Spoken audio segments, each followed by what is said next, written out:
So ഇപ്പോൾ വേറൊരു വണ്ടി വന്നിട്ടുണ്ട്. ഇത് ആക്ച്വലി നമ്മൾ ചെയ്യുന്നത് വാൽവട്രോണിക് അല്ല, ഇത് നോർമൽ റൊമാൻസിൻ്റെ ഒറിജിനൽ എൻക്യാനാണ്. ഇതിനകത്ത് നമുക്ക് ഓൺ ഓഫ് പരിപാടി ഇല്ല.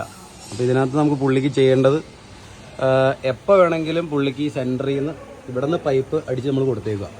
എപ്പോൾ വേണമെങ്കിലും പുള്ളിക്ക് ആവശ്യമുള്ളപ്പോൾ സ്റ്റോക്ക് പോലെ ആക്കുകയും വേണം. പുള്ളിക്ക് എന്നാൽ മോഡിഫൈഡ് ആയിട്ട് ഈ സൗണ്ട് വേണം തോന്നുമ്പോൾ പുള്ളിക്ക് ഇത് തിരിച്ച് ഫിറ്റുകയും ചെയ്യണം. അപ്പോൾ നമ്മൾ അങ്ങനത്തെ ഒരു രീതിയിൽ ഡിറ്റാച്ചബിൾ ടൈപ്പ് ഓഫ് ഒരു എക്സോസ്റ്റ് ചെയ്ത് കൊടുക്കണം കേട്ടോ. ഇതിനകത്ത് വാൽവട്രോണിക് ഇല്ല. അപ്പോൾ ഇതിനകത്ത് നമ്മളിനി ഈ ക്യാനും ഇതിൻ്റെ മുറിച്ചിട്ടാണ് ഈ പീസുകളെല്ലാം കൂടി ജോയിൻ ചെയ്ത് സ്റ്റോക്ക് എപ്പോഴാണ് സ്റ്റോക്കാക്കുന്ന രീതിയിലും പുള്ളിക്ക് ഫ്ലാഞ്ച് അടിച്ചിട്ട് നമ്മൾ ചെയ്ത് കൊടുക്കും. അതുകൂടെ തന്നെ ഈ മോഡിഫൈ ചെയ്ത ഈ എൻക്യാനും അതിൻ്റെ ആ പൈപ്പിങ്ങും പുള്ളിക്ക് എപ്പോഴും അയച്ചെടുക്കാം. അതുപോലെ കേട്ടോ ഈ സംഭവം ചെയ്യണത്. ട്രോണ്ടർന്ന് വന്ന വണ്ടിയാണ് GT TSI.